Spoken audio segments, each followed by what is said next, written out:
Շատ կարևոր հարց։ Մասնակցելու եք արդյոք 2026 թվականի խորհրդարանական ընտրություններին։ Այստեղ 3 շրջափուլի ցուցանիշ է ներկայացված։ Ապրիլի սկիզբ, ապրիլի վերջ եւ մայիսի այս վերջ ցուցանիշն է։ Վերջի ցուցանիշը ես կընթերցեմ 59.3%-ը նշել է, որ մասնակցելու են, միանշանակ այո, մասնակցելու են այս միջոցառմանը։ Դուք տեսնում եք, որ կա աճ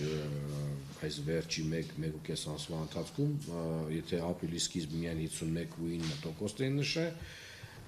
մյուս փուլում ապրիլի վերջ 57.5%, հիմա մենք ունենք արդեն 59.3%, ովքեր որ պատասխանել են, որ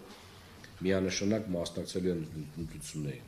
Եվ ունենք նաև ցուցանիշ 14%, որ ասում են ավելի շուտ կմասնակցեն, 11.4% նշել է, որ ավելի շուտ ոչ, եւ միանշանակ ոչ նշել է 8.3%։ 7% դեռ տատանվում է այս հարցին պատասխանելու։ Եվ վերջի սլայդը, որը կարծում եմ ամենահետաքրքրականն է, եթե խորհրդարանական ընտրությունները տեղի ունենան հաջորդ կիրակի, որ կուսակցությանը կամ դաշինքին կքվեարկեք, եւ ունենք հետեւյալ պատկերը։ 28.8% նշել է քաղաքացիական պայմանագիր կուսակցություն, 14.9% նշել է ուժեղ Հայաստան կուսակցությունների դաշինք, 12.1% նշել է Հայաստան կուսակցությունների դաշինք, 8.7% նշել է Բարգավաճ Հայաստան կուսակցություն, Միասնության թևեր կուսակցությունը նշել են 5.8%, Դեմոկրատիա օրենք կարգապահություն կուսակցություն 3.4%, Լուսավոր Հայաստան կուսակցությունը 2.9%, Հայաստանի Շնորհապետական կուսակցություն 2.8%, Նոր ուժ ռեֆորմիստական կուսակցություն 2.7%,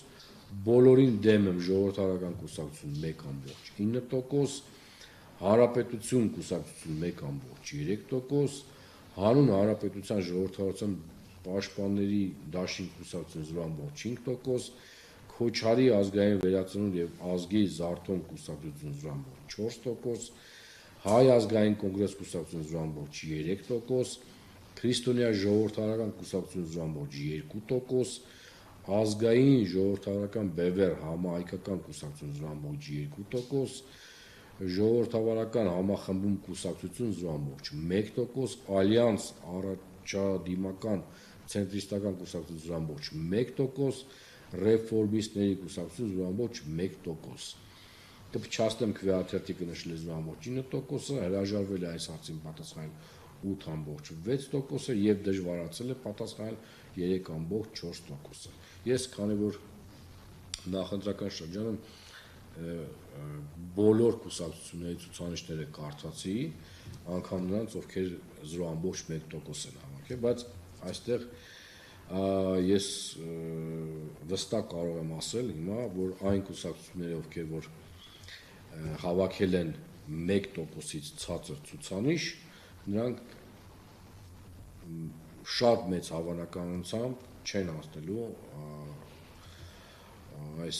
շեմը չեն կարողանալու հատել եւ չեն հասնելու պարլամենտ։ Մյուս մասնակից կուսակցությունների վերաբերյալ կարող եմ ասել, որ իհարկե քաղաքացիական պայմանագիր կուսակցությունը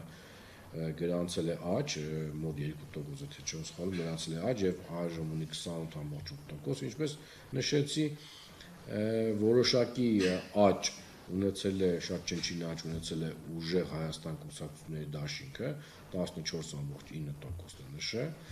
12.1% Հայաստան կուսակցությունների դաշինքը, սա բավականին լավ աճ է գրանցել այս կուսակցությունը, այս դաշինքը եւ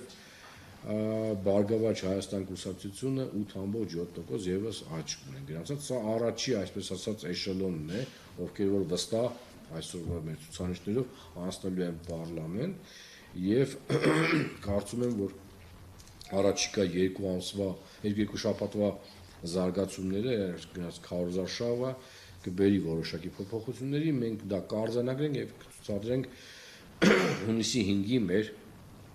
շնորհանդեսի ժամանակ։ Եթե խոսքը գնում է երկրորդ էշելոնի մասին, հա, ովքեր որ հնարավորություն ունեն կամ արդեն իսկ անցնում են պարլամենտ, դա միանշանակ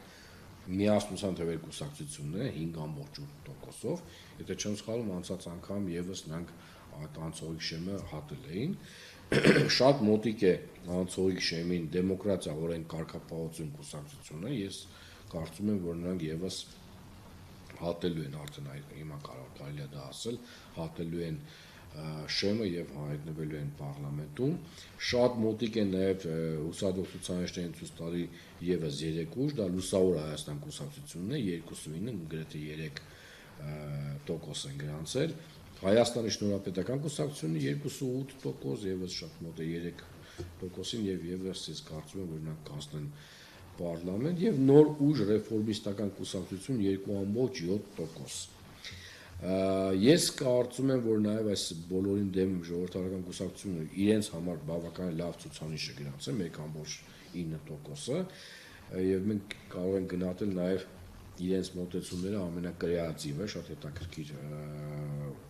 միջոցառումներ են կազմակերպում, բայց չեմ կարող վստահ ասել նրանք կհայտնվեն այդ միջոցառումների շնորհիվ պարլամենտում, թե ոչ։